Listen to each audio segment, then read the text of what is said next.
And we are live. Hello everybody. This is my first ever live stream. I hope everything's working. If someone could just give me a thumbs up at the comments, and that would be much appreciated. To be honest guys, this is, like I say, my first ever live. The tech's new to me. This whole way of doing things is new to me. It's quite interesting actually. I find myself quite nervous today, like running up to this. Thank you, baby. It reminds me of, oh, and good to see you, by the way. It reminds me of, when you go for a job interview and you've got that kind of, like that tension, that kind of nerves in your stomach. It reminds me a little bit of that. I didn't really get it when I do the pre-records, the interviews. When I pre-record them and then set a schedule. But this is kind of a different animal. But anyway, let's see how this live goes. If it goes well and you guys like it, then I'll look at doing another live, etc. But if not, I'll crawl back into my pre-recorded interviews and just crack on in there. Friday nights. Well, it's just coming up 9 o'clock UK time, so 9 o'clock my time. I usually, actually, traditionally, I'm down the pub, bar, whatever you want to say, on a Friday night, and I usually watch my videos that drop on a Friday night and respond to comments when when they come up. So this is kind of new. Me being in on a Friday night is quite new, let alone doing this type of thing. Anyway, Vic is going to be on shortly, I hope. He's not in the guest room quite yet. And he's going to tell us, the format of this is he's going to tell a story or two, and then he's going to take some questions from you guys. We're going to discuss his books. He'll kind of give us a review of his books. And his channel is absolutely brilliant. I think he's got like 400 subscribers. And I think it's probably the most underrated channel that I've come across. I'll go into more of it, when he's on. But his channel is NYPD Through the Looking Glass. NYPD Through the Looking Glass. It is really good. I suggest you guys go and subscribe and buy him a coffee or whatever. Oh, and on that note, yes, please. Right, I'm 27. Last time I looked, I was 27 subscribers away from 1,000 subscribers. So I'd really, really appreciate to actually get to this kind of milestone for me, anyway. And yeah, please do give us a like, help the algorithms. Just while we wait for Vic, I'm just going to check actually that he hasn't messaged me on Instagram.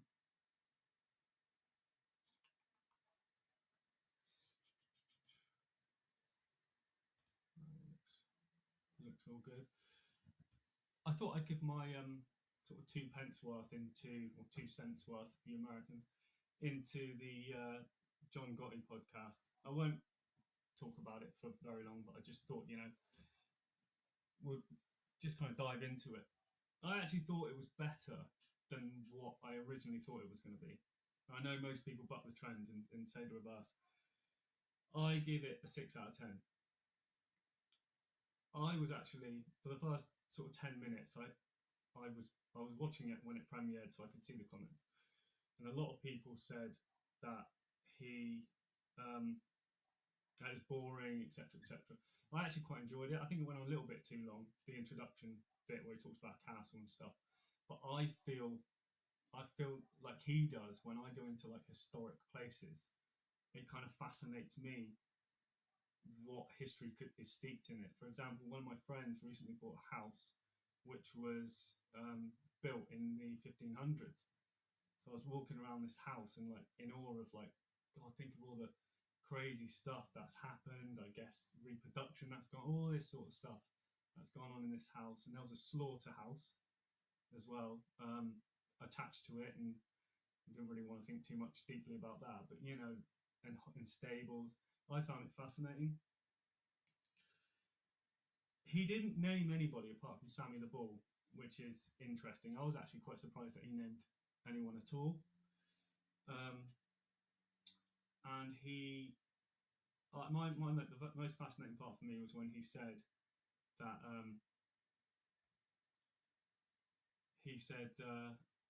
that he will sue people. If I commented on this as well, and I posted a comment. From what I gather, I wasn't quite clear, but if anyone calls him a rat, I might be wrong on this, but this is in touch Tyson again. Anyone who calls him a rat, then he's likely to sue them. I think that'd be great. Don't you think it'd be brilliant if he starts suing Sammy the Bull and John A-Light and Joey Molino? God, what entertainment value would that bring? I hope it'd be interesting to see the outcome of the cases as well. And then he went on to his son's fight with Mayweather, and I think he was totally deluded in that one. It was an exhibition anyway, and the referee stopped the fight because they were just, giving each other too many verbals in the ring, which is a weird reason to stop a fight. But I suppose if it's an exhibition, but to say that his son would have knocked the living daylights out of Mayweather was extremely unlikely, as he wasn't doing very well in the fight anyway. And to say Mayweather's scared, Mayweather's fought Cotto, Ricky Hatton from the UK, tremendous body puncher, and I thought that was an odd kind of downside to the interview, really. But yeah, I guess it'd be interesting to see what happens with this going forward. I'm just going to message Vic. We'll do a few shout out as well. Vic, you're about. Might be something I'm doing mine or not doing. Should be alright. Yeah, so who's in the chat? Baby A, good to see you. Good to see you. Thank you for your comments. Appreciate that. Oh, Jesse Roth, nice to see you too. Hope you're good. And Pasquale, I'm just telling to say this right. Malicia. Yes. How you doing, buddy? All right? Cool. Actually, I might just, while waiting for Vic, I might bring you on if you're in.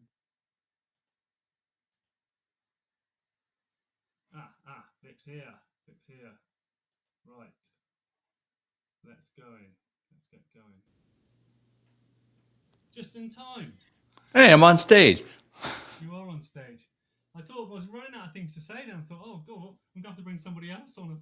Thank God you turned up. I'm glad. Okay? Yeah. No, it's like we were talking about earlier, technical difficulties. Tell me about it. Was it all right getting on here? Yeah, not too bad. Could you raise your volume just a little bit? Yeah, no problem. Nick Romano's in the house. Hi, Nick. Yeah, cool. Can you hear me all right now, Vic? I can hear you, but you're a little low. Either that or I need a hearing aid. Probably that's coming. Is everybody else, am I a little low? I don't want to start blasting people's ears off if I turn it up. His comments would be great if you could. It's actually quite fun. I see there's a lot of paisans in here. We got Pasquale Pontiac, Malizia, Nick Romano Show, Baby A. And Jesse Roth. We've got 10 people viewing. I can't actually see. Oh, cool. Yeah, so good. Right, let's get cracking a bit. It's good to see you, by the way. Got to move that mic closer. Right, okay. Tell you what, I will move it slightly closer. Sound good. Okay, cool. Right. It's a little low, right. Okay. How's that, Vic? Not bad. Can you hear me? Yeah, I can hear you fine. Can you hear me all right? Yeah. Okay. See, this is the thing live. If we did this, and actually we did do this when we recorded our interview. So I could edit this out or not record. Yeah, I know. We got these poor people waiting around, waiting to listen to us, so we don't want to screw them. Yes, exactly. Right, let's get down to it. Vic, how are you, and how's your puppy? I'm doing well. My puppy is 21 weeks old. She's still not trained. I basically walk around my house with a bucket, cleaning up after her. turn around your house with a bucket. Pretty much. Is it still biting? He or she? Is it a female, male? It's a she. She. Is she still biting things? Yeah. She's a 22-month-old Irish Wolfhound puppy. Oh, beautiful. Cool. You'll get there. Right, Vic, can you describe your channel for us, please? Yeah, I have a podcast. It's on YouTube and wherever podcasts can be found. It's called NYPD Through the Looking Glass podcast. And I tell stories from my NYPD career. And if I can find somebody from law enforcement that wants to tell their story, has written a book, I bring them on. Last week, I had a really interesting guy who was a Miami Metro-Dade homicide detective for 20-something years. And he went chapter and verse through the cocaine cowboy years into a Whitey Bulger homicide that happened down in South Florida. I bring on like a lot of retired NYPD and guys from law enforcement. Spot on. And your books? Oh, I've got plenty. Just go to Amazon, type in my name, Vic Ferrari, like the car, where you could preview all my NYPD books for free. The $10 paperback, $2.99 ebook download, including my latest NYPD Laughing in the Line of Duty.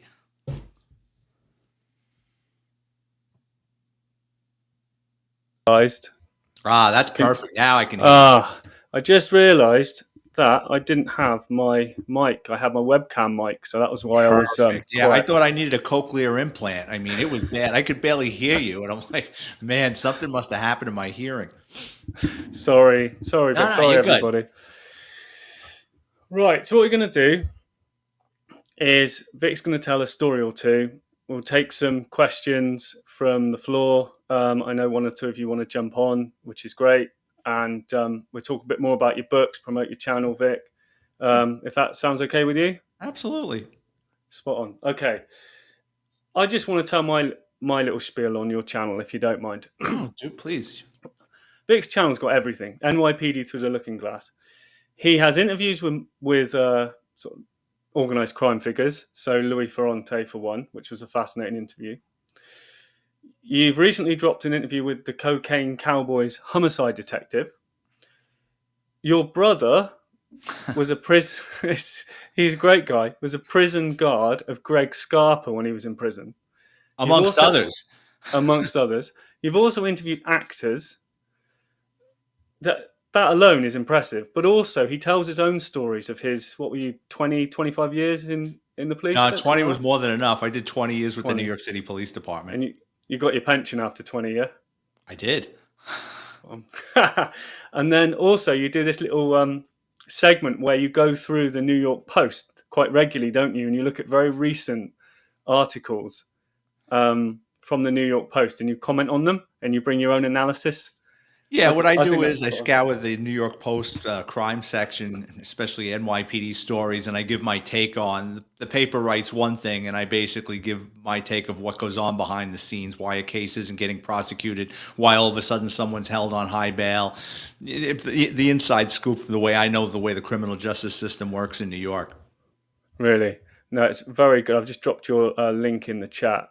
Thank you. So anybody, please go over and sub to Vic. Right, Vic, your Bonnie and Clyde story, which I confused you about last night when I said your Jekyll and Hyde story. What an idiot. And you were like, refresh me? And I was thinking, God, he must know the Jekyll and Hyde story. And then I Googled it and it was the Blondie. So my apologies. And yes, I'm silly. But anyway, that's a fascinating story. Can you, I didn't actually ask you this on the interview I did with you, which was my mistake. So if you could just jump in there, that'd be great. Thank you. Yeah, sure. So I grew up in the Throgs Neck section of the Bronx. People that live in the Bronx know that Throgs Neck was always thought as the country. There's not as many buildings in Throgs Neck. It's more row houses, but it's a heavily populated neighborhood. And what's funny, a couple of years ago, my brother's retired NYPD, and he says, you remember Tommy Hoover? I said, yeah, of course. I had more than one run-in with him. He says, they made a movie about his life. I said, what are you? I thought my brother's a practical joker, so I thought he was pulling my leg. I said, they made a movie about Tommy. He goes, yeah, it's called Rob the Mob. It's like a Bonnie and Clyde story. He goes, you should watch it. So I'll get into the movie in a second, but let me give you my take on Tommy Hoover. So Tommy Hoover grew up in my neighborhood. He was a bad kid. He was probably about 5'7", 5'6", 5'7", slight build, probably about 130, 140 pounds. Lived across the street from a McDonald's on East Tremont Avenue. And he was a heroin addict. And Tommy Hoover wasn't particularly a tough kid, but Tommy Hoover hung around with some really bad guys that were tough and would use violence, and you didn't want to mess with the guys he used to hang around with. So Tommy Hoover basically went around my neighborhood with like diplomatic immunity and used to screw with people all the time. So when I worked in McDonald's across the street from where he lived, he would come into McDonald's all the time. He would mess with the managers. He broke the window one time, the plate glass window. He would just come in and screw around with the help until he got banned from McDonald's, if you can believe that. So then what winds up happening is I leave McDonald's and I get a job in a gas station down the block. Well, guess who's driving now? Tommy Hoover. So Tommy Hoover used to come into the gas station. I think he had like this blue Buick Electra. And he would come in high as a kite. He was a heroin addict. And he'd pull up to the pumps. Now, again, gasoline in 1983, 1984 was under $1. He'd pull into the gas station and go, "Give me $2. Like $2 in gas? Are you kidding me? Okay. So I would go, and as I'm trying to put gas in the car, he's counting change in his hands. And then he would say, "Give me $1.83." It's like, okay, we'll make it $1.80. Let's make it $1.85. Let's round it off, right? I'd finish pumping gas. He'd throw the change at you and haul ass out of the gas station. And a lot of times he wouldn't pay. So a lot of times it just wasn't worth it. You go into your own pocket and just pay just not to deal with him. So what winds up happening is one day my friend and I, we meet a couple of girls. We go to McDonald's. We take him into McDonald's. As we're leaving, Tommy Hoover's in the parking lot and he starts messing with me and my buddy. Now, my buddy wasn't particularly a tough kid either, but he was nuts. He's no longer with us, but him and Tommy square off, and my friend literally beats the shit out of Tommy Hoover in the parking lot of McDonald's. I didn't lift a hand. I didn't intervene. I didn't do anything. I was kind of just hanging out with the girls. My friend was handling him on his own, and I thought it was funny. We leave. About 2 days later, I'm pumping gas. This car comes flying into the gas station. Tommy Hoover jumps out with two of his friends who were badasses, and they're chasing me around the gas pumps. And I'm like, whoa, whoa, whoa, whoa, what did I do? And I'm like, because these guys, I mean, there's three of them, and two of them could beat the shit out of me very easily. And I'm running around the pumps. I was fast back then. And I go, whoa, whoa, whoa, what's the matter? He goes, "You were there." He used to talk out of the side of his mouth, even as this like an 18-year-old. Well, he was probably in his 20s because I was 17 when I worked in the gas station. I'm going to say Tommy Hoover was probably 2 or 3 years older than me. And he's chasing me around the pumps, and they can't catch me. And I go, what did I do? And he goes, "You were there." I said, "Yeah, I was in the McDonald's parking lot when Nikki beat the crap out of you." "You were there." I was like, "Yeah, I know, but I didn't." And I'm looking at his friends. I'm like, "I didn't put my hands on him," right? So he turns around and he tells me, he goes, "You tell Nikki to meet me at Niblock's," which was another badass bar in my neighborhood. So I go and tell my friend. Now I'm shitting bricks. I tell my buddy, and my buddy's like, "Screw him." And I'm like, "Dude, they're looking for you." And my buddy he just had no fear. And he's like, "I'm not going up to that bar, and I'm not going to deal with Tommy Hoover." So Tommy Hoover's family owned a florist, or were involved with a florist. I don't know if they owned it, but they were heavily involved. There was a florist on the corner of Tremont and Randall Avenue. And in the front, they sold flowers. The back entrance of the florist, they used to take numbers. So people would bet the illegal numbers. So nowadays, the state has pick 3, pick 5, the local number that comes out. In the old days, the mob had an underground lottery where you could bet a nickel, a dime, a quarter on a 3-digit number that would come out every day. And his family was heavily involved with taking numbers out of the back of that florist. So while I'm having my issues with Tommy Hoover, his father shoots himself. So like one night, his father's in the florist all by himself, and as the story goes, he suffered a gunshot wound. A gun went off in his pants, and I think shot him in the femoral artery, and the father bled to death inside the florist, which, I mean, I feel bad that the guy died, all alone in a florist, but... Well, So Tommy Hoover's family had, let's just say, ties to organized crime. I don't know how involved they were in it, but He definitely had ties to organized crime. So anyway, I get away from the gas station. I'm going to join the New York City Police Department. Tommy Hoover keeps diving deeper and deeper into heroin, getting locked up for things. And what he winds up doing is he robs the McDonald's across the street from his house, wearing a ski mask or a stocking or something. And it's like everybody knew it was him. He was just that brazen that he had the balls to go and rob the McDonald's across the street from his house.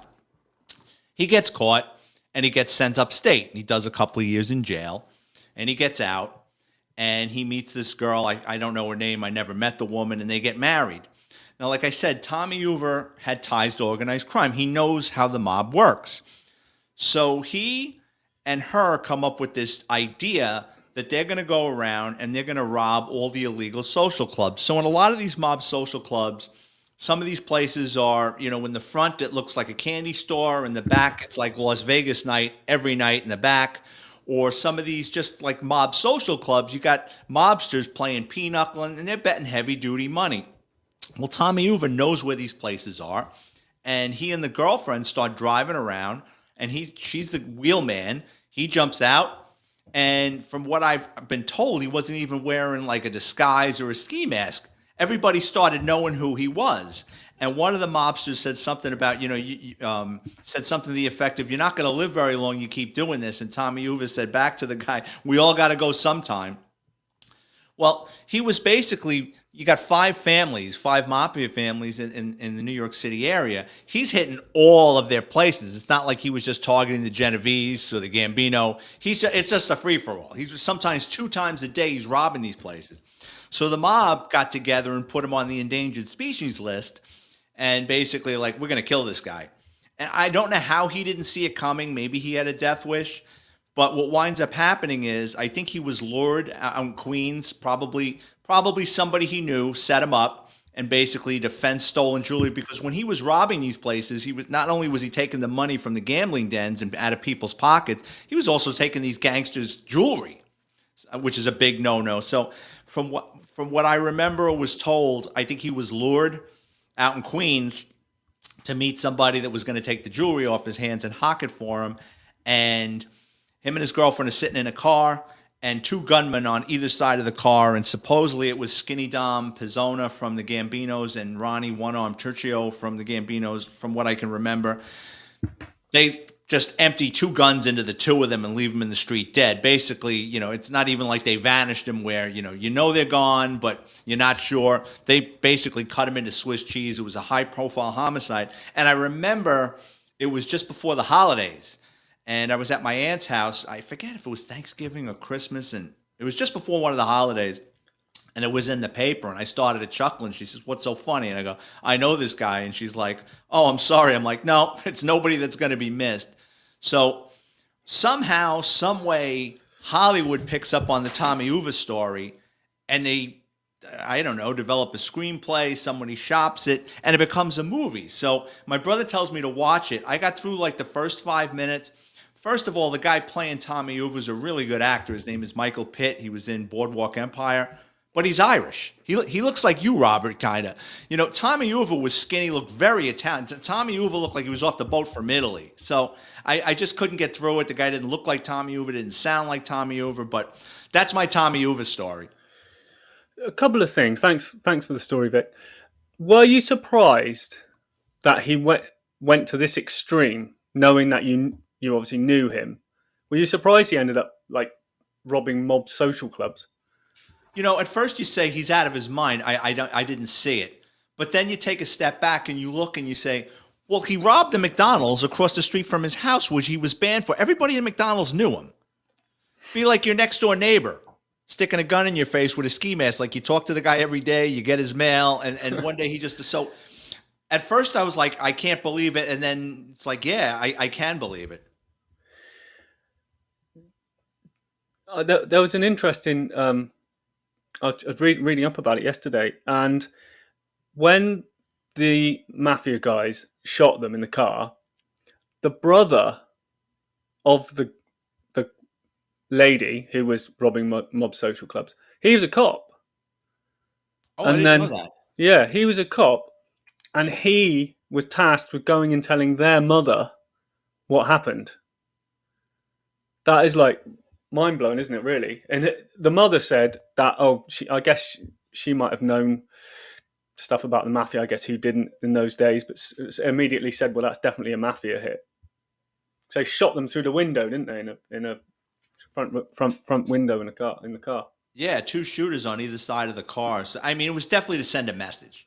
You know, it Yeah. was a high-profile hit. It makes a lot of noise. 2 people dead in a car, multiple gunshot wounds. They're sending a message, and that's kind of the end of the day. You know, the mob doesn't do things like that anymore. I mean, they're barely killing anybody anymore. Don't get me wrong. If it's you or them, they will kill you. But basically, things were starting to quiet down a little bit, or it should have. But something like that, just when you have a high-profile hit, it just brings everybody in law enforcement, especially a female, getting killed. So now it's more detectives, more eyes on you, more phone calls are being made to different agencies. Let's see if we can get at them this way. And it just opens up a can of worms for the mob. They like to keep things quiet. Yeah. No, I get it. Nick, I'm just going to bring on Simon. Well, a comment. Simon's written a comment. I'll bring you in, Nick. All right. Can you ask Vic during his? I don't know if you can read this, Vic. Can you read this, or do you want me to read it out? Yeah, can you ask him? I'll read it out. Yeah. Can you ask him during his time with the NYPD how often he came across made guys / associates around town while out and about? No, it's not a stupid question. No, it's not at all. The mob has a lot of legit businesses, believe it or not. Like Patsy Conti with the Gambinos owned a supermarket chain, Key Food. Big Paul Castellano's cousin, Peter or Paul, I forget which one, owned a bunch of wholesale meat places. So you'll bump into these guys and you'd never know they were mobsters. It's not the knuckle dragging thugs sitting around a social club looking to rob a bank or pull off their next score. They've got businessmen in there that are made guys. But I ran it. And here's the thing that's perilous for young cops. So say, for argument's sake, you're a precinct cop and you're working in a precinct and you're driving around in circles and there's a diner. And every day you go to the diner for your coffee and roll, or maybe you grab a sandwich. And the guy that owns the place, call me Uncle Joe. And you go in there, and Uncle Joe always gives you things either half price or takes a couple of bucks off. He shoots the shit with you about the Yankees. And you have a rapport with Uncle Joe. But what you don't know is, Uncle Joe was a soldier in the Genovese of the Gambino crime family, or maybe higher, maybe a captain. And that's his base of operations. It's a legit business. And, he's giving you things, on the arm or a free cup of coffee. And one day you go in there and he goes, "Hey, Vic, how's it going? Hey, Uncle Joe, how's it going?" He goes, "Listen, I hate to ask. I really hate to ask. What's wrong, Joe? Someone sideswiped my daughter's car and they took off." "Oh, I'm sorry to hear that." "Yeah, I don't know if I want to go through insurance with it. My insurance will go up. My neighbor got the license plate number. Could you do me a favor and run the plate for me, just so I'm going to send this guy a letter or see if I can call him and see if we can take care of this without the insurance?" And some cops will fall for it. "Yeah, Uncle Joe, let me see what I can do." They'll go and run the plate. Now, what they don't know is the guy they're running the plate, that guy owns Uncle Joe 10 grand or 20 grand. And now your fingerprints are on something. So what winds up happening is now Uncle Joe, you give Uncle Joe that plate. Uncle Joe sends a couple of hitters to kill somebody or beat the crap out of somebody, and it can bounce back on you. So sometimes guys meet mobsters unknowingly, but then, once I went to the Organized Crime Control Bureau in the auto crime division, then yeah, we rubbed elbows with mobsters from time to time, but you knew who they were. No. Thank you, Simon. Long-time supporter of the show. Great question. Appreciate that. I'm going to bring Mr. Romano on. Vic, I nickname Nick Romano the King of Shorts. So if you ever want, you love your shorts, don't you? So if you ever want an inspiration for making shorts on YouTube, TikTok, Instagram, go to this guy's channel. I'm writing it down now. The Nick Romano Show. How are you, Nick? You all right, buddy? Uh-oh. I can't hear you. Nope, you're definitely not muted. Hello? Well, I can hear you. I can't hear Nick. Yeah, I can't hear Nick either. That's all right, Nick. We'll just go down and have a look at the Baby A says, Simon, that was a good question. It certainly was. The truth, I would love to see Lee Cole as a guest. So would I. Give me a break. The truth. I'll see what I'll try to give you some good content. No, I think he meant in future. I don't think he means to replace you. This is a tremendous interview. Show the truth again. Thank you, my friend. Appreciate that. Nick, you back on or? Oh, I can't hear you, mate. I cannot hear you. I can see you. You're waving. Yeah, poor Nick. He's like in a silent movie. Yeah. Oh, he hears us. I seen his head go back and forth. Oh, mate, you're sending me comments, and for some reason on this thing, it's probably I'm doing something wrong here. But thanks, the truth. I appreciate it. Let me see if I can see you've sent me some comments, but I can't see them. Nick, sorry, buddy. What? Right. I'm sure it's reboot, Nick.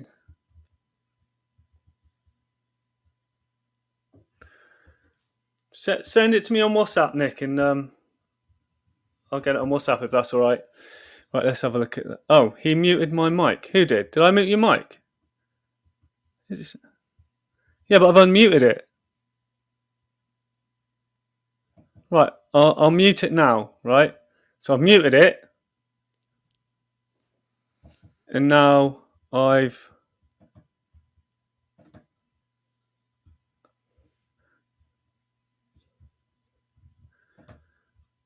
unmuted it.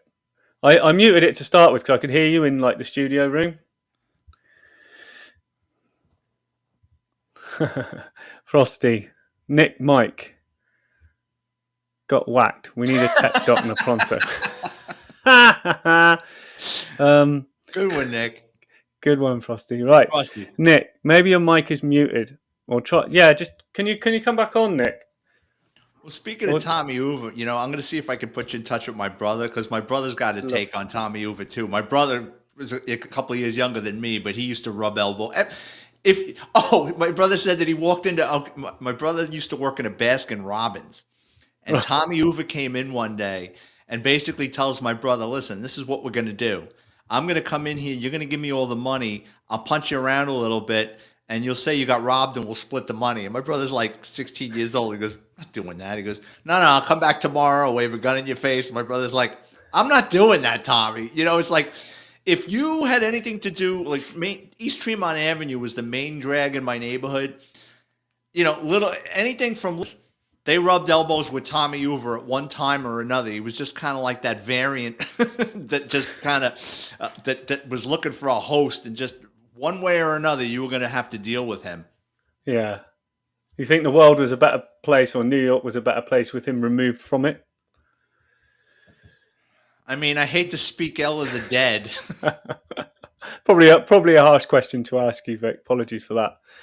I'll tell you what. Can we talk about your books? Yeah, sure. What do you want to know? All right. Let's do. I've read I'm actually going to post a link to your Amazon account here.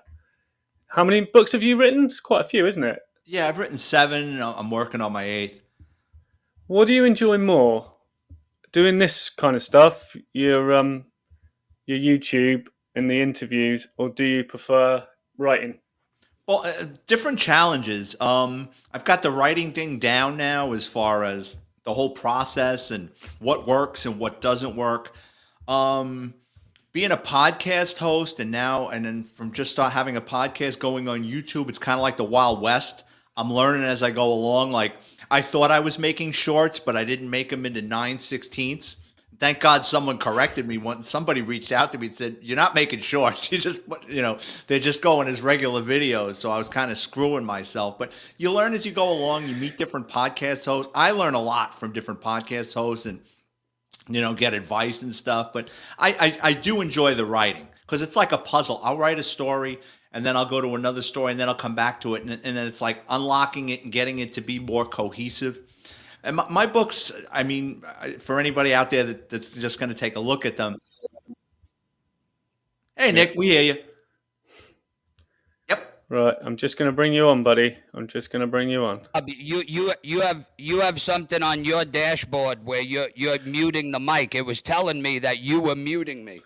All right. Well, I did mute you because I could hear you in the studio room, but I thought I'd unmuted you. So whatever. That's all right. None of us are Bill Gates here. That's for sure.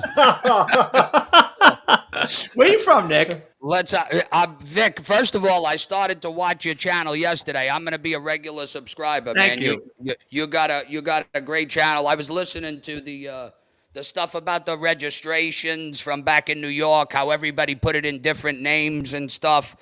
My family's originally from South Brooklyn, man. Red Hook. And I was born and raised. I was in Staten Island from my parents moved in 1977. And then I grew up on Staten Island. Okay. I was there all the way up until 2000. Then I moved to Florida. That's what everybody does. That's the plan. That's only I don't have all that retirement money. It's not what you think it is, but No. I listen. I like I said when I started to listen to your stuff yesterday, and I know you were a part of the auto crime division. Well, we had those guys.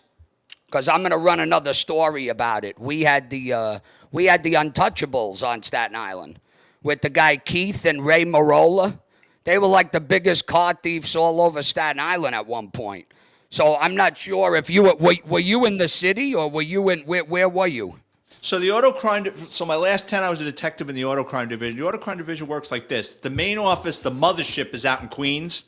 Okay. That's got Brooklyn North, Brooklyn South teams, Queens North, Queens South, and then you have the major case team. We used to have an FBI team. We had an export team, and then you have 2 satellite offices. The Bronx office would cover the Bronx and Manhattan, which is where I was, and then Staten Island had its own separate division for that county. Yeah, I wouldn't know any of the players in Staten Island. I know some of the players in Queens, in Brooklyn, because our major case teams and our Brooklyn teams, they would do these tremendous big cases where 50, 60 people were getting arrested at a time. So what they would do is, and it was on a need-to-know basis, especially with organized crime. All you would hear is, okay, next Wednesday, come into the Bronx office at 4 a.m. we're doing a case takedown in Queens. And that was it. You didn't know nothing else. We'd go to the Bronx. We'd all jump in our cars. We'd go out to Queens. And they'd say,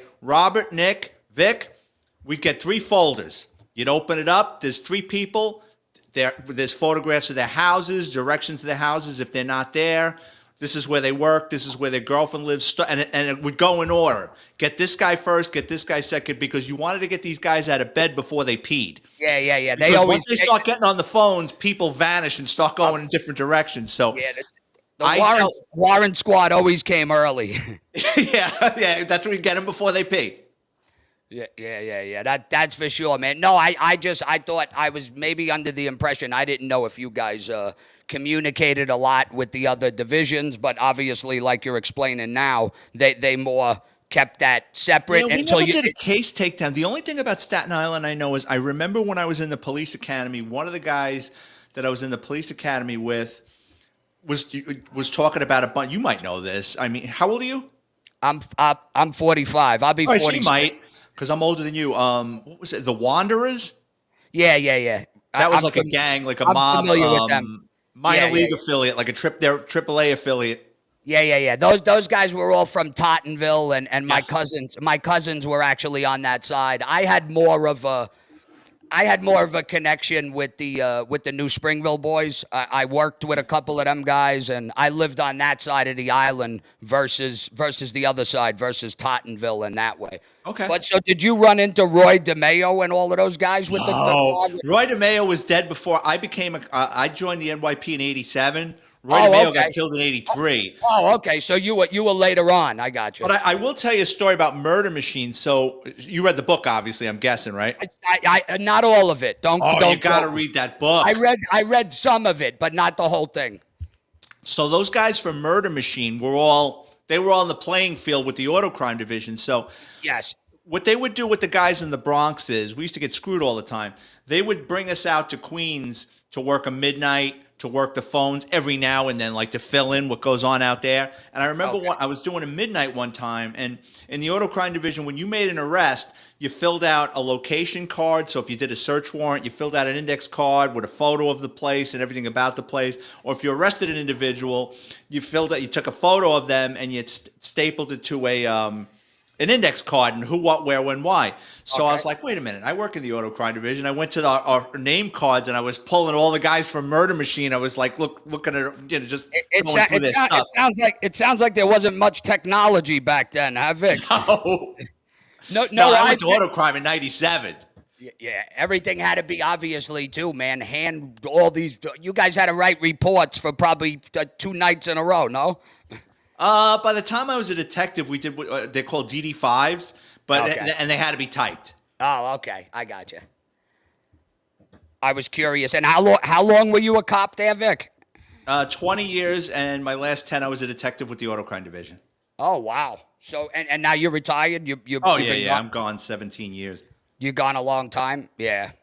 How do you you know what, the reason also, when we were kids, man, we would start with the cars, to be honest.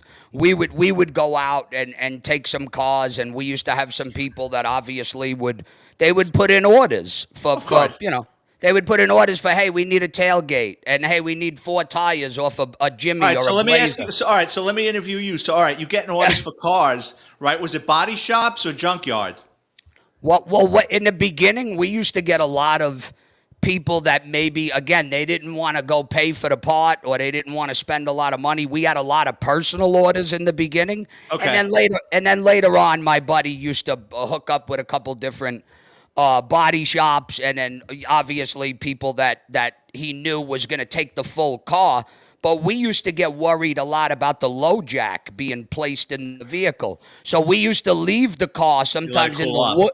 We would leave it in the woods for a day or so, or my buddy would actually try to take the device and find it, get it out, and then we would go back if the car was still there. If it was an older model, they didn't have the low jack yet. You know what I mean? So the car was safe to then bring it where we used to bring it, and that was it. And some of them we used to do in personal people's houses, would let us use the garage. I had other buddies.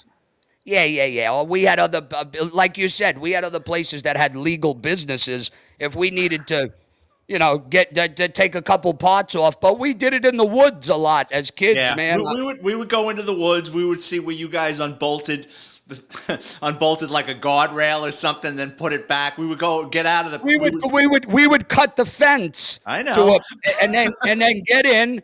And then what we would do is we would have a ton of bug spray. I used to be covered in it. Because ticks. Us too when we would go in there looking for you. There was mosquitoes everywhere. Right? Yeah. So you guys had to do the same thing. Yeah, no, I know. I think we're gonna have some fun too in the future. Like I said, I've been a little under the weather, man. I feel like crap, so I'm trying to give you guys the it's fine. My game face today. But I watched your channel, man. Thank you. I did some stuff, like I said, in my past, and if you get a chance to look at my channel, I'll have you on as a guest. I'll come on your show for sure, Vic. Yeah. We'll work something out, and I'll definitely. I would be honored to come on and shoot absolutely shoot the crap with you. Are you sure you're ready for that, Vic? Yeah, he's all right. I know Nick. I know Nick without knowing Nick. Yeah, he knows where we're coming from. Let me tell you, Rob, us New York guys, especially Brooklyn, New York, the 5 boroughs, we gel very well together, no matter what. So me and Vic will do just fine, man. But it's awesome. I like I said, I started to watch some of your stuff, and what's funny is my family used to. We used to use a lot of the different people's registrations, or like you said with the insurances.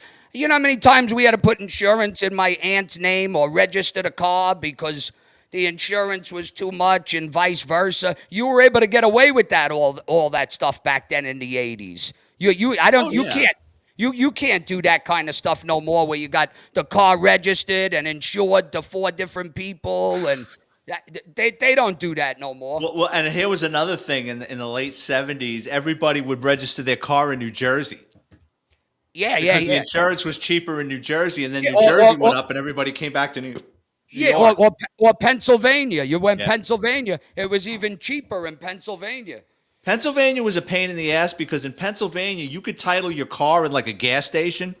Right. So in Pennsylvania, back in the day, remember when Pennsylvania plates, you would see them all over the place, like in the late 90s, early 2000s? The yellow one. Yeah. You could go to like a store and basically hand that, not even DMV, you could go to a store and hand them your paperwork, and they would give you a temporary plate. Yeah. And then you could run around, like you said. You could rack up crime. You could rack up $1 million in parking tickets, and the car wasn't in your name; it was in somebody else's name. Yeah, some poor son of a bitch gets his car towed because. Yeah. No, that was a nightmare. A lot of that stuff, man. To be honest, for you guys, I mean, obviously for us, it hurt us when everything started to tie in, and you started to use the NCIC and all the different. Wait, listen, I'm going to come on your show a different time. We're going to have a different conversation. I'm looking forward to it, man. I appreciate it. Rob, listen, I don't want to cut you guys short, but I'm going to go relax. I could hardly talk. My throat is killing me. You guys have a good interview, man, and we'll set something up in the future, Vic. I'd love to. Rob, thanks a lot. Rob, thanks a lot, brother. I appreciate you having me on. I'll see you guys soon. Feel better. Really appreciate you coming on, Nick. Good to see you again, buddy.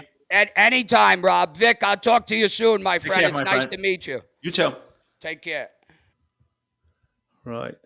Let me find a question. Pasquale's in the house. I'm just going to ask. I'm just going to. What's going on, man? Right. Hold on. I'm just going to mute him a minute. I want to ask this question. Sorry, Pascal. I'll be with you in a sec. Right. I have an uncle. Where is Frosty? I starred you, Frosty. You're somewhere in there. Here we go. Here, Frosty. I'm going to show it. What mobsters did Vic hear about when he was in the NYPD? Ever hear of Michael Mancuso, the current boss of the Bananas? I have. He wasn't the boss. You got to remember, I'm retired 17 years, but he was around. I know he was arrested for the murder of his wife. Supposedly it was an accident. I think he did a little bit of time for that. I knew about him. I had heard about him, but I never had any dealings with him. In my neighborhood basically, like from the late 80s up until I left, was run by Vinny Bassiano, Vinny Gorgeous. He basically was running the Bonanno crime family. Well, he was a heavyweight in the Bonanno crime family. And then when Joe Messina went away, he was basically running the family, or was on a panel of running the family. But his base of operations was he owned a salon. First, it was a video store on East Tremont Avenue, and then it became a salon, like a day spa. It was called Hello Gorgeous, and that's when they used to call him Vinny Gorgeous. You wouldn't call him that to his face. You just call him Vinny or Vin, but I never had any dealings with him, but I saw him all the time. And his buddy Dominic Cicali, who's got a really successful podcast, I used to see him around all the time. I don't know Dom, but I used to see them around all the time. You say he didn't like being called gorgeous. Well, that's not exactly an insult, is it? Unless there's some hidden meaning to it. No, I just think I think if you called him that, he would correct you. I know just watching Dominic Cicali's podcast that he wasn't a fan of it, let's just say. Yeah, no, I get you. Right. Pasquale is in the house. Here we go. Pasquale, how are we? You okay? How you doing, fellas? Hey, Pasquale. How you doing, Vic? Good, and yourself? Nice to meet you, buddy. You too. Good. Hanging in there. Right. What's Pasquale, up? What? You were going to ask Vic something, weren't you? Vic knew about something that happened with your family. Yeah, Vic. I'll never forget that morning, December 6, 2005, when the state troopers from Westchester County, and they had a no-knock warrant from Judge Janine Pirro, and they knocked in, they crashed into my cousin's house, and I guess I heard you know what happened there, did you? I know. Well, I lived in that neighborhood. I lived only a couple of. I had an apartment not far from when that happened. I did not know either one of your cousins. I wouldn't have. I couldn't pick them out of a lineup. You know, back then, I never seen them. I never had any dealings with them.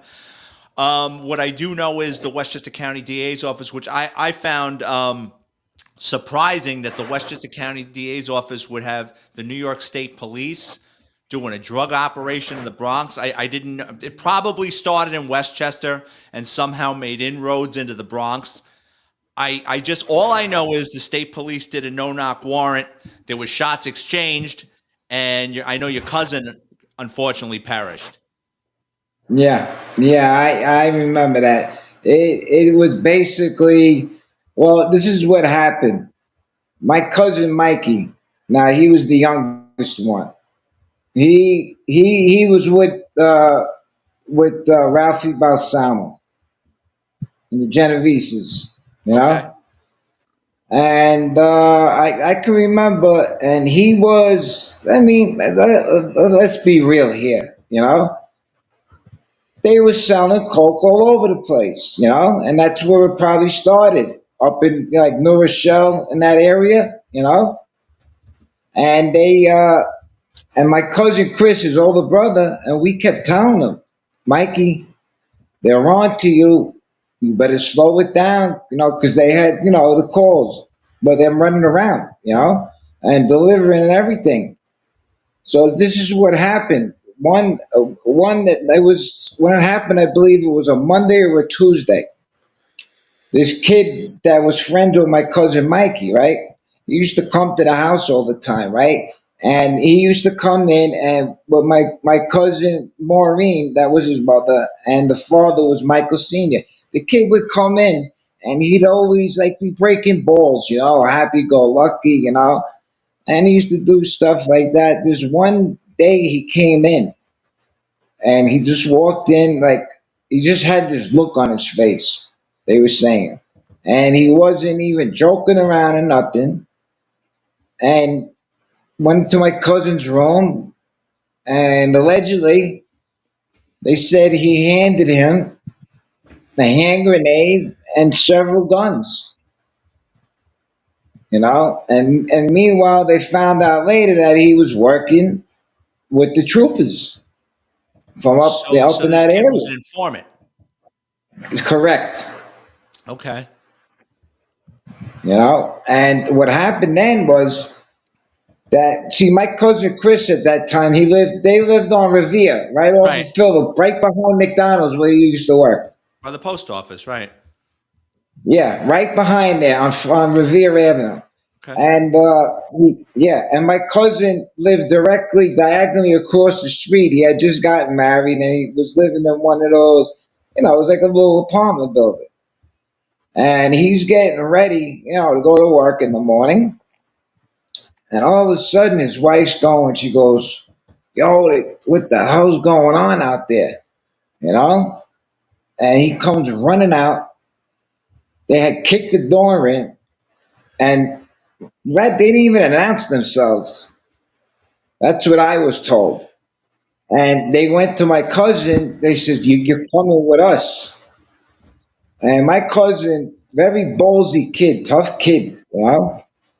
He went into the bedroom, and he came out with a 45, and he shot one trooper in the helmet, right? Yeah. And after the trooper went down, he discharged and he shot the other trooper in the ankle. So then there was like in this little house, there was like 30 or 40 of them in the house. And then they unloaded on him. And they shot him once in the eye, below the eye, and once through the heart. So now, meanwhile, my cousin and the husband, they're in the bedroom. So they don't know what happened yet. They just heard gunfire. Right. They All take them.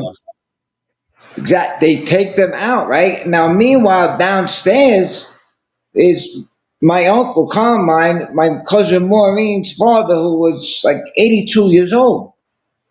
They come in, they take him, put him in handcuffs. I'm saying, come on, man, the guy is an old man, you know? And they took them all to the precinct. Meanwhile, my cousin Chris was trying to get to the scene. He was right across the street. And his wife got in his way, so he pushes his wife, and they grab him, they arrest him for assault, you know?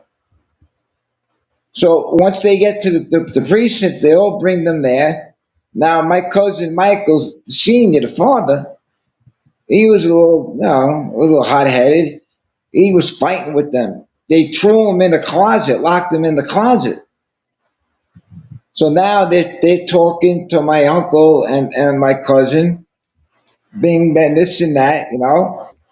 So they go like, you know, they go back and forth and they change the detectives, you know, come in and see what's going on, take one nice guy, you know, like that. So they were like, you know, we're just sitting here. We don't know what the hell's going on. So one cop had an attitude. So he turns around and he goes, yeah, whatever. He walks away and he turns around and he goes, and by the way, your son's dead on the floor. My cousin fainted. You know, These aren't NYPD guys. This is the state police. yeah. And my cousin fainted on the floor. My cousin Maureen, the mother. And my cousin Michael was going crazy in the closet. And my uncle Carmine was just like, you know, thank God he didn't catch a heart attack because Mikey was his favorite, you know? But it was, I remember I was at work and my brother had called me and I'm like, what is he calling me for, you know? I pick up the phone. He goes, Mikey's dead. I go, what? I said, stop fucking with me. He goes, I'm dead serious. He says, they raided the house. And he went in, they thought they were trying to kidnap him. And he came out blasting, you know? And it was so, till this day, he's dead now. It's 19 years, December 6th it's going to be, you know? So till this day, it still bothers me, you know? Sure. You know, it's horrible. I mean, he was a wild kid, you know? He was told a bunch of times, you know, but he, at the beginning, you know what he worked for? He used to work for ABC Studios, The View, my cousin Mikey. He used to move all the furniture and everything around, but they used to go hunting a lot. And as a kid, well, he got bit by a tick and he contracted Lyme disease. And ever since that, his whole outlook had changed, you know? It affected him in a way. Yeah, it affected him in a way where it was like he was a tough kid, but he's always nice, but he would get these outbursts, you know? And if you said something, yeah. Go ahead. You want to say something? I mean, I can't speak to the shooting because I wasn't there. And no, I understand. So I'm listening. No, I'm listening. There's three sides to every story. You know, they're just different. They're different than the NYPD. The NYPD, you go in as a cop. You're in a populated area. Whether you like it or not, you get out of the police academy. You go to a precinct. You're in a heavily populated area. You're dealing with different people, different things, right? What happens with the state police? They get out of their academy and they're put on the road driving up and down the New York State Thruway, 100 miles an hour, investigating crashes, DUIs, and traffic accidents. Exactly. And then what happens is, I don't know how it works with them. I know how it works with us. They make some of them investigators. And listen, I gotta be careful what I'm saying, but they're just different. Yeah, I know. We did a couple of cases with them, and we bumped heads with them. Let's just put it that way. We bumped heads with them over different ways of doing things. You know what I mean? And they kind of have a different mentality from people in the 5 boroughs. You know, they go through Albany, and it's just different dealing with them on every level. And you know, I mean, I could do a whole podcast about just the differences between them and us. And the common Yeah. denominator, way we got into bed with them was the Westchester County DA's office has a team of investigators, and they were really Okay. good. But Yeah. they needed the state police because their cases would start evolving, and they only had maybe 10 investigators, so they needed the state police. And then we did a case with them where they were stealing cars from the 5 boroughs and Westchester and then shipping them to China. They needed us because we're Yeah. even bigger than the state police. So, but yeah, we bumped heads with them quite a bit. In the 2 cases I worked with, there was a lot of going back and forth with them, and the Westchester County DA's office was kind of like the moderator, if that makes any Yeah. sense. Okay, I understand. Trying to make peace in the middle, Yeah, more or less. you know? But, Pascal? I mean, yeah, go ahead, Rob. Right, buddy. We're going to have to cut you loose in a sec because we've got like the questions piling All right, up here no for Vic. problem. All right, bud. No problem. No problem. Thank you for coming on, though. Good to see you, and I'll Good drop you an talking to you, email Pascal. after the show. All Sorry right. for your loss. You got it. All right, Vic, it was a pleasure meeting you, buddy. You too. Okay, Cheers. take care. I'll subscribe to your channel, okay? Thank you. You're welcome. All right, Rob, I'll be waiting for that email, buddy, all right? Yeah, good stuff. Okay, and don't forget to Okay. subscribe to All right, my channel guys. if you haven't. I did already. I just did. Good man. I just Right. did it. I was running around. All right, guys, have a good day, all right? God bless. Cheers. Take care. Thank you. Yeah, Cheers, bye-bye. Pasquale. That was interesting. Right, guys, please subscribe to Vic's channel. Please subscribe to mine. If you feel like donating, you're enjoying the show, then there's a button somewhere near the screen which I think is a thanks button, or as you can see, just going across the screen now, there's a PayPal at Shooting the Dice. So yes, thank you very much. Right, let's hit some of these. Do you know Jimmy Calandra, Vic? You heard of him? Oh no, I watch his channel. He's got good content. The way I learned about him was someone wrote a book called Mob Over Miami or something like that about Chris Paciello, and he was mentioned in the book. So I had known about who Jimmy Calandra was, and I actually subscribed to his YouTube channel. But no, he was a Brooklyn guy. I never really had any dealings with him. Spawn. Thank you, The Truth. Frosty, aside from Vinny Basciano being a mob guy and a heavyweight, did he seem down to earth, like a guy could shoot the breeze with, or did he seem like he'd be hard to approach? The way my neighborhood worked was everybody knew who everybody was. There's kind of there were no secrets in Throg's Neck and Pelham Bay. Yeah, I guess you could approach him if you needed something, but I never really had a reason to, strike up a conversation, especially after I went into law enforcement. I mean, then, you're on your side of the fence. I'm on my side of the fence. I'm not going to mess with you unless it's working, and you're not going to mess with me. It's, he didn't have a scowl on his face. He was just living his life, doing running his business. Would you approach him any different to, well, I guess if you, would you be mindful of approaching him because you knew his status? Well, yeah, Like he's personally? a killer. So you kind of try He's to probably, avoid him. when you don't get that high in organized crime without having a couple of bodies on you, especially back then. So yeah, you know that somebody, it's the same as locking somebody up that's a real badass. You know they're capable of taking a life. How did he carry himself in the street? Like, did he swagger? Did he do the mob He was swagger? always, from what I remember him as a teenager up until, he went away, and I don't remember exactly the year, but he was always well-dressed, always drove a new car, just, looked like a well-dressed guy. Brilliant. Right. The Truth. Why are there so many out-of-state plates driving around NYC? I knew you'd like that one, Vic. Because the insurance is cheaper in those places, and the cops in New York really don't know the difference of the registrations. Or it works like this: somebody in some state figures out a loophole where they can get their hands on license plates or bogus registrations or register their car for less, and then they tell their friends, and then the next thing you know, you see all of a sudden the whole place is filled with cars with Pennsylvania license plates, but everybody lives on the Grand Concourse or South Dakota. And then the cops figure out what's going on. They put a stop to it. It's like weeds. It just pops up. The truth again. Have you heard of Mr.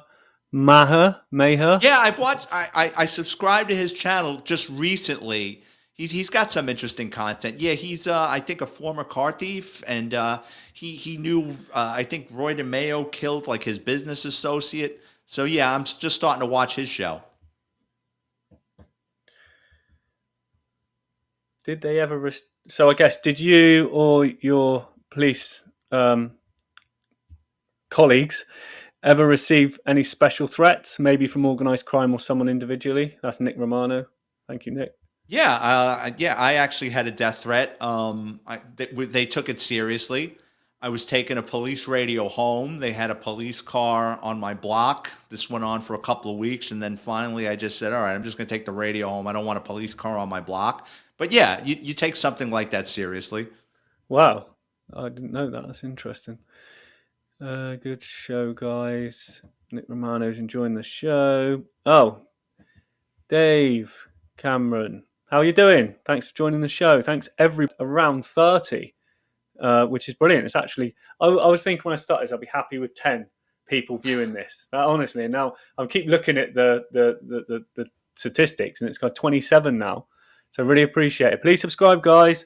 I'm keeping an eye on it. 25 more to go to 1,000, and please subscribe to VIC Ferrari's excellent YouTube channel, NYPD Through the Looking Glass. What we all need in life is an Uncle Joe to get us all McDonald's. No, it'd be more like a veal parm hero and a side of spaghetti. Brilliant. Great, but right. Well, just before we, I'm just looking. Does Vic know Eppolito and Cara Kappa? If you watch the interview with not that. Yeah. I know who they were. If you watch the interview with Vic and myself, then we actually cover that. But yeah, Vic, if you want to sort of expand on that one, if you can.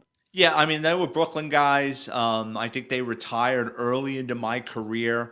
The first time I heard about them, I was in the narcotics division, so this is probably 93 or 94, and there's a story floating around in the New York papers that there were two cops that were working with Anthony Gaspipe Casso that were supplying him with information and running plates for them.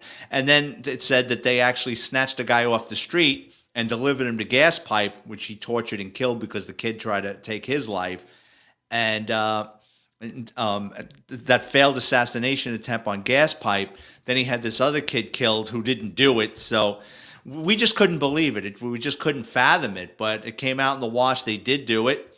And the way they got caught was Eppolito wrote a book. I think it's called Mob Cop or Mafia Cop. And his picture was on the back. And he was on a book tour, promotion tour, and I think he was on Sally Jesse Raphael. And the woman of the man that he abducted remembered him coming to the house that day or the day before looking for her son. And then she pressured the Brooklyn District Attorney's Office to the disappearance of his son. And this guy came by my house, and I know it's him. And they looked into it, and they put two and two together, and then they went after them federally, and they both died in prison. Wow. There are a few more questions, but I just want to touch on your books. I've read NYPD Through the Looking Glass. Grand Theft Auto, isn't it? Grand Theft Auto. The Grand Theft Auto book of your career in fighting car crime. And there's mob stories in there. The fireworks was a brilliant one. So can you just describe? So let's go Grand Theft Auto. Can you just give a little brief synopsis of what that book is about?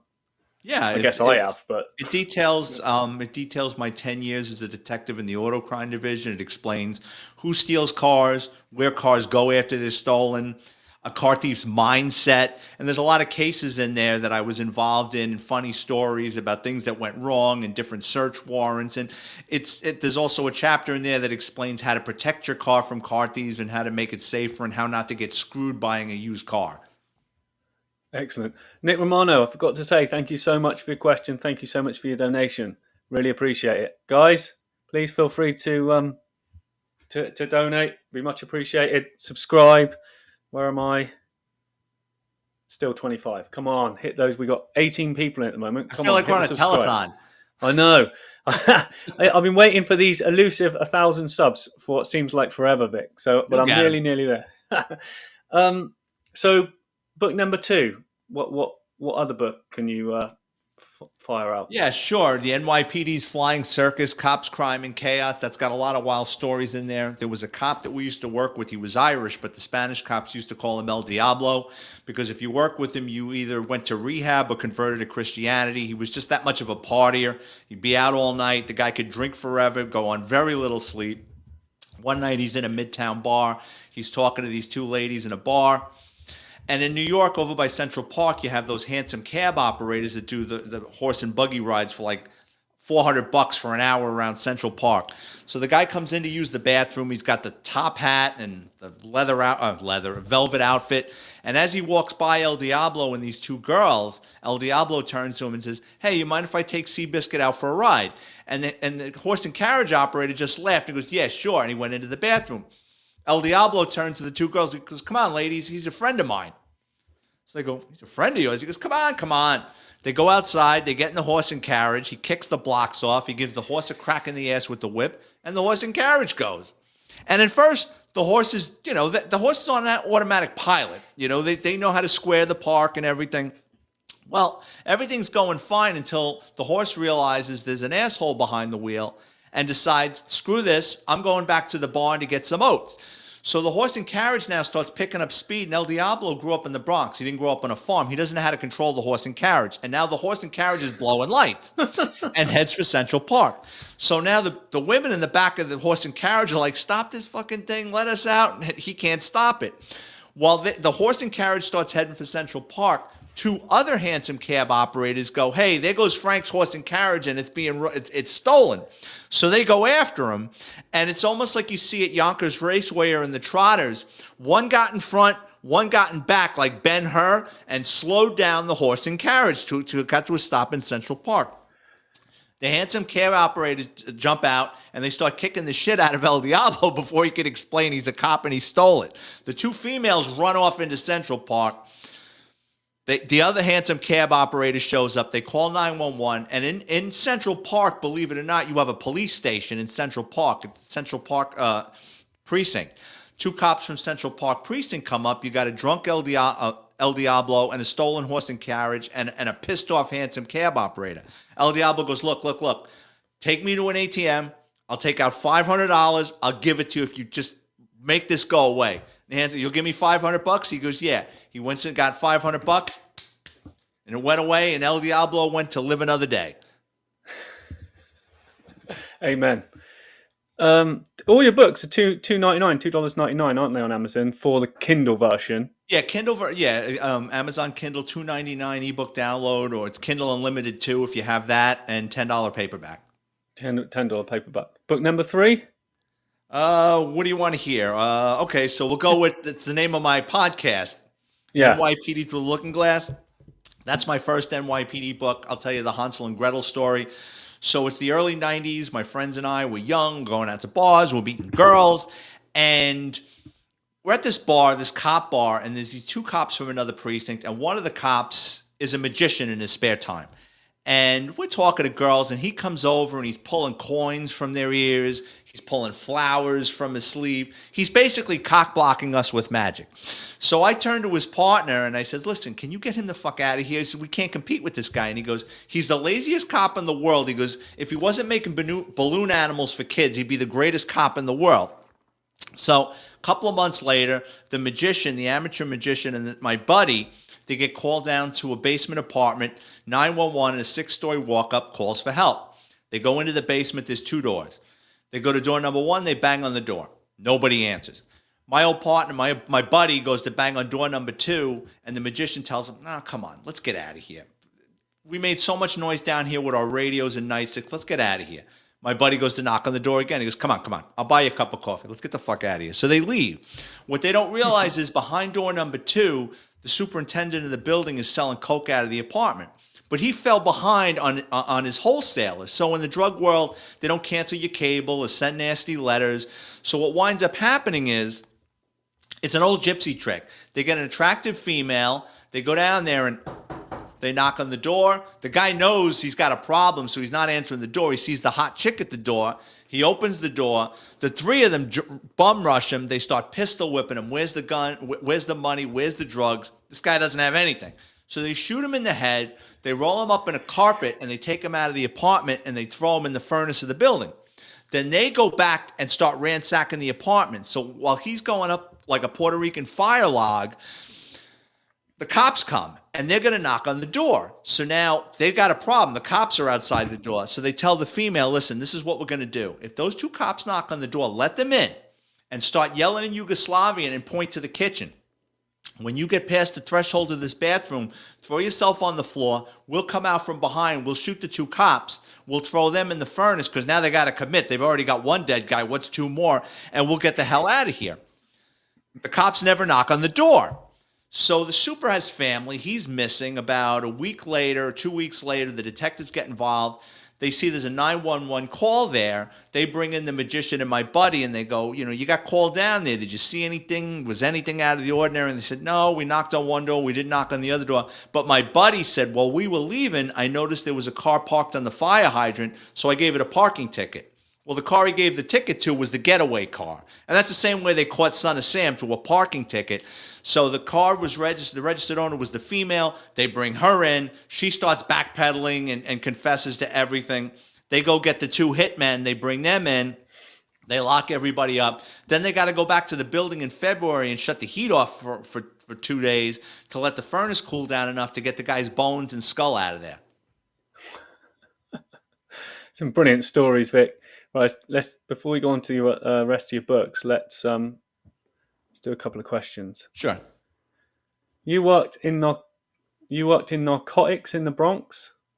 No, I worked in the Manhattan North Narcotics Division, 93, 94. Am I familiar, or did you work Boy George with Boy case? George? No, I did not. Sorry. Right. Okay, and there was one other. Bear with me. Here we go. Right. Thanks, Reps. Thanks for your question. Frosty, Grand Theft Auto. I'm an expert in the area. Has Vic ever played Grand Theft Auto? I ought to have a life sentence in that game. The amount of crime I've committed. Frosty, that's very funny. No, you want to laugh? My nephew had that game. I played it once and I got dizzy. Really? Was it as rock and roll as your time in the NYPD?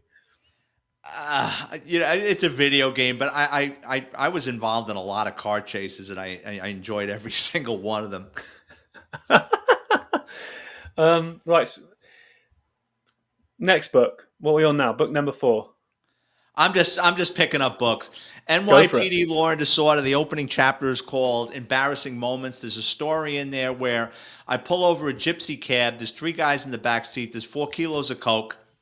I'm on top of the world. I pull him out of the car. My partner and I lock him up. I'm celebrating around the precinct like I won the Stanley Cup. I'm holding the kilos. Everyone's taking photos of me. You're going to narcotics, the greatest thing in the world. That night, I go down to the courthouse. I got to write up the arrest. Anybody from the Bronx knows that the 161st Street, after 5 o'clock, there's nothing open. But across the street, they had just opened up this new food court. So I go into the food court, and there's a little Italian restaurant. I get a chicken parm and some spaghetti. I'm sitting there eating. I'm on top of the world. All of a sudden, my stomach goes. I'm like, oh, I got to use the bathroom now. I can't use the bathroom in the courthouse because it's a fucking dungeon and there's no toilet paper. But they just built this new food court. So what I wound up doing was I go into the bathroom at the food court, and it's like a cathedral. It's the nicest. It's a beautiful bathroom. It's brand new. They haven't sprayed graffiti in it yet. I go into the stall. Take off my gun belt. I hang it on the hook. I drop my pants. I'm getting ready for liftoff. Now, keep in mind, I'm in full uniform. The next thing I know, I'm on the ball like 10 seconds. The door kicks in, and I hear a bunch of teenagers come running in. And they're fucking around, hitting the hand dryers and turning the sinks on and beating the shit out of each other. All of a sudden, it gets quiet. So I'm like, wait a minute. Did they see a pair of legs? Did they leave? Did they decide to knock it off? It got quiet. So I'm like, I better finish up. And I look up. One of the kids came into the next stall. He climbed on top of the toilet, and he's hanging over the wall trying to grab my gun belt. I'm like, oh, shit. So I jump up, and I grab him with my right hand, and when I pull him, I inadvertently pull him towards my gun belt, and he grabs onto my gun belt. So now it's a hockey fight. Now I'm right-handed, but I got him with my right. So I'm punching him left-handed, and I'm like, let go of the gun belt, let go of the gun belt. His friends run into the next stall, and they grab his body. So now it's a fucking tug of war with this kid with the gun belt. Finally, he lets go of the gun belt. It hits the floor. I let go of him. The wall bucks. I pick up my pants. I put on my gun belt. I go running into the food court. There's like this 200-pound porter with a floor buffing machine with his Sony Walkman. I get in front of him like, Poppy. I go, did you see a bunch of kids run through here? He looks up and burps and goes, no. So now, what do I do at this point? Do I get on the radio, call a 1013, officer needs assistance? When the cops show up, I'm going to have to explain to them that I almost lost my gun belt in the shitter. I said, I'll be the laughing stock of the Bronx. I mean, it happened at the courthouse. So the cops from the 4-4 are going to tell everybody that's the guy that almost lost his gun belt. So I kept that story to myself some 30 years later until I decided to get into writing books. I wasn't expecting you to tell a story like that, I must admit. Frosty's ribbing you. He said, damn, you got cock blocked by a magician. I did. Nick Romano says that, whoa, you've written a lot of books. Yeah, I average about one a year. One a year. So how long do you like set aside a few months and then just hit it, writing a book, or do you just Once kind of I do get it? the first book published, sometimes I call it crumbs. I have stories that I didn't fit into the last book, so I'll start growing them. And then my friends feed me stories because my friends will buy my books, my cop friends. They're like, you should have wrote about this guy. You remember when this happened? So I'm like, oh, yeah. I mean, it's some of this stuff happened close to 40 years ago, but, it's just sometimes I'll think of something and then I'll just go with it. Book number 5? Which one? Let's see. We covered Grand Theft Auto, Law and Disorder, The Flying Circus. So Confessions of a Catholic High School Graduate. That's about me growing up in the Bronx. No, I wasn't molested, but yes, I did get chased out of a confession booth and got the shit kicked out of me by a priest. And then I wound up going to Catholic high school, which was probably the best thing to ever happen to me. There's a story in there. I mean, there's police stories, but it's more about growing up in Throg's next section of the Bronx. And there's a story in there. So my dad was a butcher. He worked in a mob-controlled wholesale meat place. My dad was Irish. He was just a butcher. So he would take me when I was 12, 13 years old, and I would go there and make chopped meat and sausage. And one day my father told me, and it's a big wholesale place, he told me, go up to the second floor, and he sent me to get something. So I go up 3 concrete stairs. I go to make a left to go up the other concrete stairs, and a man comes bouncing down the stairs screaming. And he's laying in a pile. He looked like he had Parkinson's. His hands were all broken. His mouth is blue, and he's like, help me. And I'm just looking at him. And these 2 big Italian guys, let's just say Rocco and Vinny, come down the stairs, and they're laughing. And they're like, Vic, don't worry about him. He's an old friend of ours. And I'm like, friend? This is how you treat your friend? And the guy's like, help me. They pick the guy up like he's garbage. They take him to the front of the store, and they throw him out in the street. So I go to my father, and I go, Dad, Rocco and Vinny just kicked the shit out of this guy. My father goes, just keep working. I'll tell you what happened later. So that night, we're going home. We're going across the White Stone Bridge. And I go, Dad, what happened with that guy? And my father goes, some people just don't learn. And I go, what do you mean? He goes, that guy's a shoplifter. He, they caught him last week shoplifting some steaks. They smacked him around. They told him never to come back. Today, they caught him with a slab of ribs down his pants. So they brought him up to the second floor. They put his hands in a vice and broke all his fucking fingers. And then the guy started screaming. He wanted a drink of water, so they poured a cup of blue paint down his throat and threw him down the stairs. So I said, oh, okay, that makes sense. And my father goes, look, don't take this the wrong way, but I can't bring you into work no more. I go, why not? He goes, you're getting older. I don't want you to be around. He goes, I need this job. He goes, I don't want this for you. He says, so go work. And then I went to work at McDonald's to see my good friend Tommy Uva. Yeah. He was adamant, your old man, wasn't he, that you want to be involved. He did not want me around those mobsters. people. My dad wasn't involved in organized crime, but he had a work day. He needed a job. So, my dad knew what was going on. I didn't know until I saw the guy get thrown down the stairs. Then things started to make sense. You've got a lot of love in here, Vic.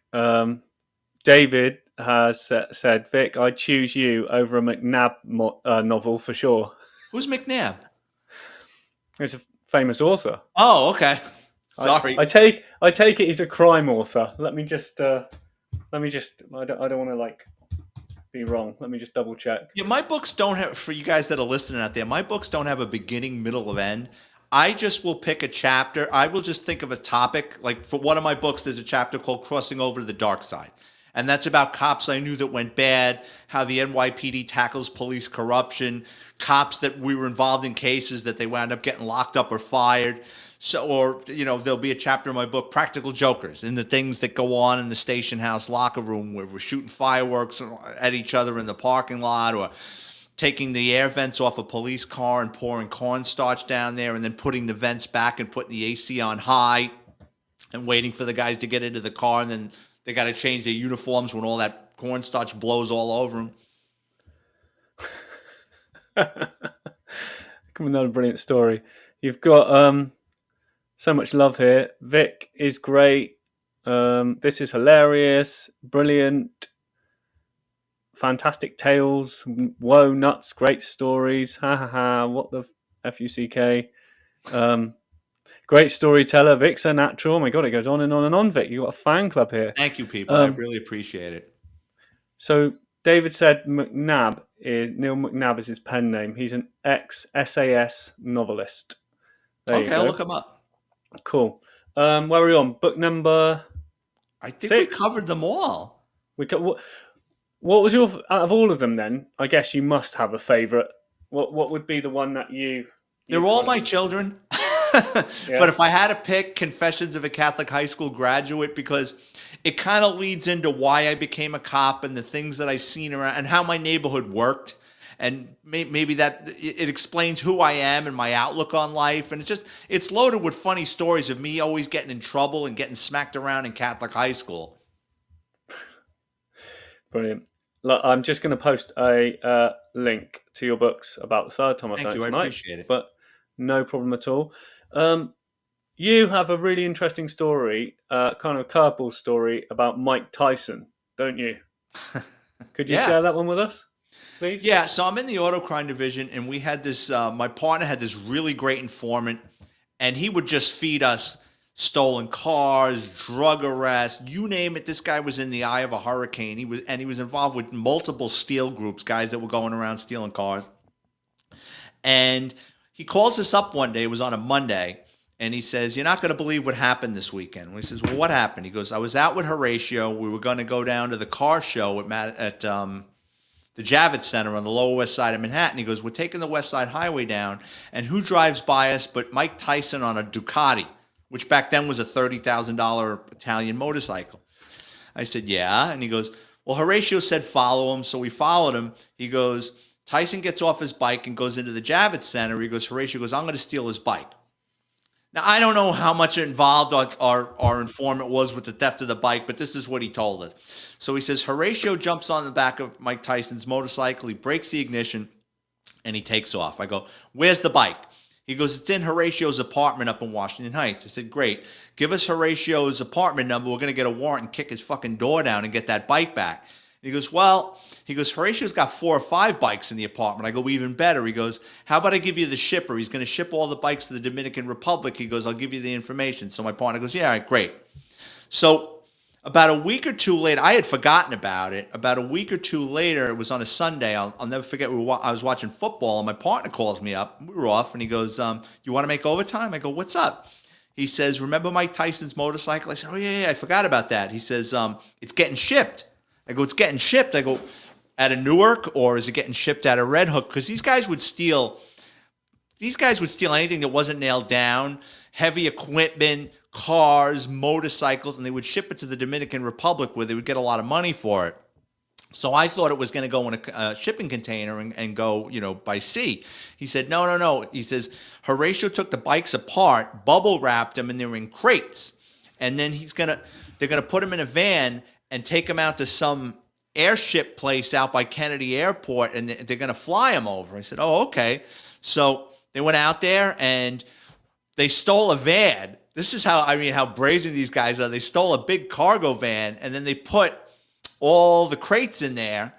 And then they went to Kennedy Airport, and we were waiting for him. So the next day, my partner I was dealing with the bikes. My old partner got to meet Mike Tyson. Mike Tyson was highly agitated because when you get your car or motorcycle stolen in the United States and you have comprehensive insurance, if that vehicle gets recovered within 30 days, you get it back.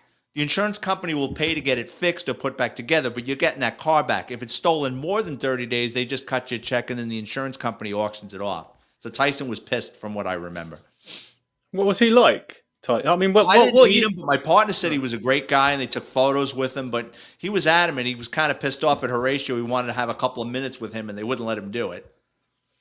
Oh, right. So he could attack him. Well, I'm guessing he'd like to introduce himself. Yeah, I bet. What year was this? 90, I would say 98 or 99. 98 or 99. So where was Tyson coming towards the end of his career then? I was 99. The way I go by it was with who I was working with. Yeah, no, he fought Bruno. I think the first time. I'm not going to go geek out on boxing there, but yeah. So it was around the time of I guess some would say his peak was before he went to prison, but he was still active at boxing. Yeah, right. Let's have a look at a comment here. So reps, a guy I knew growing up in the 24th was taking money from young talented children. So capital Y, capital T, capital C. So it must be a group or something, I guess. I heard of them, yeah. In the early to mid 90s. He and all his brothers were cops. Your stories are a freaking pisser, Vic. Thank you. So I take it that is a compliment. Yeah, no, I like it. That works. I'm going to look up pisser, young talented children because I know I've heard that before. Young talented children. I don't know if it was a drug gang or I do remember hearing that, and I know it was a long time ago. Cool. All right. David, my man David, same at our docks. Black market is more valuable than the national economy on Merseyside. So this guy's from the north of England, Liverpool, I guess, around Liverpool. Liverpool is in Merseyside, if you or anybody didn't know. So yeah, they've got a rich history of docking and obviously a lot of crime around the docking. But the city's been, well, certainly the centre has been renovated of recent times. He's too old to be fighting. Let me have a look. Reps, shit. If my name was Horatio, I'd be pissed off at myself. I'd kick my own ass. Well, Horatio's no longer with us, so this is funny. So Horatio, we locked him up a couple of times, but he kept getting out on bail. Horatio was in so Horatio would steal and send stuff to the Dominican Republic, and he would keep stuff for himself. And he must have had a house or family there. So he had toys, cars, and motorcycles that he was stealing from New York. Horatio was with a bunch of his friends on a stolen motorcycle in the Dominican Republic. And they, from what our informant told us, he took a turn with his buddies and someone hit his friend's motorcycle and the bike came back and decapitated him. But the wild thing is, in front of his apartment in Washington Heights, they had like a little shrine of candles and stuff and teddy bears that he had died. And the police were like, what the fuck is this? And they went to break it up and it started a riot. So we always used to say that Horatio came back from the grave and started a riot in Washington Heights. Where are you hoping to go with your channel, your books? Are you just I'm just looking to make a couple vision? bucks and sell my books and grow my subscribership. And if someone in Hollywood is listening and wants to option my book, I'm all ears. Excellent. Yes, please go over to subscribe to VIC FERRARI, NYPD Through the Looking Glass. Buy him a coffee. I'm sure he'll appreciate it. And so what was it? YTC was a drug gang uptown. That might have been. So here's a wild story because your buddy said that he was from the 2-4 precinct. There was a cop who somehow gotten into the narcotics division or special narcotics division, and he was going to be an undercover. And a cop in his unit recognized him, that he had sold him a kilo several years before, and he had gotten arrested. So the cop was a drug dealer, became a cop, and was working in narcotics, and a guy that used to be an undercover had purchased weight off of him, and the guy wound up getting arrested. And that kind of sounds with that Young Talented Children, because I know that was on the Upper West Side of Manhattan. Okay, no, spot on. So have you got any more books in the pipeline? I do. I'm writing a book right now, and like always, the title is the last thing. I don't have a title on me to save my life, but I'm writing another NYPD themed book with stories. Another NYPD theme, but with stories. Well, I look forward to reading that one, Vic. Thank you for coming on. Really appreciate your time. What have you been on? About an hour and 20 minutes with me. So, well, a bit longer actually, hour and a half. So thank you very much. Just before you go, I'd like people in the chat to give me a bit of advice. Look at your background compared to, as in physical background, not in like, background as in the police, whatever, but compared to my background. So I'm kind of thinking, I'm wondering what I could put on there. You got any ideas, Vic? I like the neon. Well, your name's Like Shooting the Dice. Get a neon Shooting the Dice, or have your logo either on a plaque or a banner. Have it draped behind you that people it's instant recognition. You know what I mean? Like, oh, there it is. Like when they're going to search for it on a social media platform, I would get lights, and I would also get a banner or a sign. So I was thinking maybe like the Dice Lounge. Do you think that's too corny? Like for my lives, like Dice Lounge. What is it? No, I don't think it's corny at all. No, you think it's good. And also, have you heard of the Peaky Blinders? My mother loved that show. I've never watched it, but you told me it's a lot better than The Gentleman, so I'm going to check it out. Yeah, it is a lot. I mean, obviously they've taken liberties in the storyline, and it's loosely based on truth, which A Gentleman isn't. But I think the storyline is better. That would be some. The Gentleman's on Netflix, by the way. If anyone wants to watch it, it's about an upper class British guy who ends up finding himself in the middle of some unsavory characters.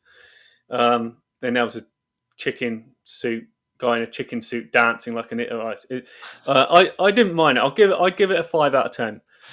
But Peaky Blinders is a bit different. I think it's a better cast. I think it's a better storyline. I think it's more authentic, but I'm not going to say it is authentic. It's just more authentic than The Gentleman. But I was thinking that maybe I could get where am I? Like a Peaky Blinders kind of sign, maybe there.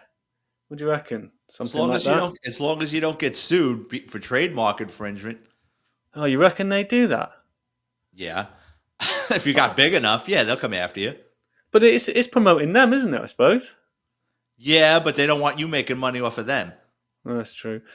And also, I was thinking, but I'm not too sure about this. But you've obviously heard of the Cray brothers. Yeah. Which is the UK's, I guess, I was going to use a popular, notorious, like a organised Whitey crime. Bulger or John Gotti. Yeah, sort of thing. But they would hate to be compared with Whitey Bulger. But I'm sure they'd be all right with them because they weren't informants, this, that, and the other. But anyway, I was thinking of that, but I kind of don't want to glorify that. Like, I find the Crays fascinating. But Are they alive? No, they died years and years ago. But yeah, so something along those lines. What does everybody else say? Pesky Blinders is tough as. What does that mean? What does tough as mean? Is that good? Is tough as. Is that good, Argy? Thanks for your comment. Let me know if it means good or bad. Good show. You're having a crack, Rob. Keep it up. A lot of gangsters in England possibly get someone on. Thanks. Yes, I've toyed with this. Problem is, if I upset gangsters in England, right, it's not going to be very difficult to find me. If I upset people in the States, you've got to come a long way and spend a long amount. You've got to come a long way and spend a lot of money to find me. I was thinking, funny enough, I'm going somewhere where I used to live, right at the other end of the country, near Newcastle, and there's a guy who's a couple of streets away from where I'm actually staying, Brian Cockrell, and I was thinking maybe of doing my first face-to-face, like in-person interview with him. But the thing is, right, Vic, and everybody, you American audience, I would be shocked to the rafters if you can understand this guy. You know, his Oh, is it the accent's real Cockney accent? he's not Cockney, it's Newcastle. Oh, mate. That's really bad. But it's just a very like I find him sometimes difficult to understand. So I can imagine that an Get audience software across the with pond. subtitles. That's not a bad idea. That's not a bad idea. You have to bring what's this, Nick? You have to bring on Andrew Dice Clay. Then who the hell's that? You don't know who Andrew Dice Dice Clay is? I don't know. He's Should he's I? an American comedian who basically was at the top of the world in the late '80s, early '90s, and now he's branched into acting. He's actually pretty good. Okay. No, I didn't. Never heard of him. Thank you, Argy. I forgot to say thank you for your comment. Appreciate that. Many thanks, you too. So David has enjoyed the show. Yeah, I think we're pretty much done. Is unless anyone's got any other questions to ask or this, that, and the other. I think we can close off with major thanks to Nick Ferrari for his time. Very generous with your time, and it's good to see you again, Vic. And we'll catch up again in the not too distant future, I hope. Looking forward to it. Cool. Me too, mate. Take care. Take care, everybody. Thank you for watching. Speak to you soon, Vic. Take care, mate. Yeah. Right, I'll stay on for a few minutes. I'm probably just... No, I appreciate it. Thank you very much. Pleasure, mate. Pleasure. Right, all the best. Enjoy the rest of your evening. Cheers, Vic. All right, take care. Right. Still trying to figure out what I'm doing with this platform. Don't think it went too badly, do you? Someone said towards the beginning that I need to smile, but I'm like furiously trying to like send links and look at the chat, and all this platform's new to me, and I was proper focused on what I was doing. So apologies if I did look grumpy. Cheers, where were we? So what does everyone think? Do you think that was enjoyable? Do it, Rob. So I take it, Argy, you mean Peaky Blinders is tough means good. Right, okay, cool. I'll have a look at some stuff. Leave it open. Leave it open. What do you mean? Just like a background like it is now? I haven't even got any dice, have I? I've just got this thing that I've had for like years and years where, you know, it reminds me of the Police Academy movie. You know, I think it's Police Academy 2. My dad and I used to love them. It used to be his favourite film. And it was where they're in the police. I should have mentioned it to Vic. And they're like, you know, pull the ball up and let it go, and it ting tongs. And I got some other Buddha person next to it. Right, good job, guys. Thank you, Nick. Thanks, mate. Thank you for coming on, and particularly as you weren't feeling very well and chewing the cud with Vic. Right, I think I'm gonna let you guys go and enjoy the rest of your evening, day, morning, whatever you are. Has anyone been watching the Euros, by the way? I came on here when Germany was 3-0 up against Scotland. So I noticed this is the time when probably people that have been watching are just going to leave. So like, oh God, he's talking about soccer or football, as we call it. I might just talk for a little bit. Germany versus Scotland. Where are we? 5-1. Oh wow, they got an absolute trounce in Scotland. I'm even though I'm English, I always support the Scots if they're playing like abroad teams. I'm not one of those that doesn't like the country around me. All right, guys. What's this? I had to jump off. Okay. I was literally about to jump off myself, Simon. I had to jump off and back on, so I'm behind. Thanks for answering my question excellently. Thank you very much, Simon, for your continued support and for your excellent question. And I'm really glad that you enjoyed it. I'm kind of enjoying myself on it now. I don't want to leave. That's a very sad thing to admit, isn't it? As normally I'd be down the bar on a Friday night, but instead I'm spending it with you guys, which, to be honest, is probably much more fun. Yeah. Okay then. I'm not going to bore you anymore. I'm going to make a move. thank you so much for tuning in. Thanks so much for your questions. Thank you for making Vic feel so welcome. And maybe I'll do a live another day and maybe get another guest on, or see where it goes. Thanks again, everybody. Really appreciate it. Bye.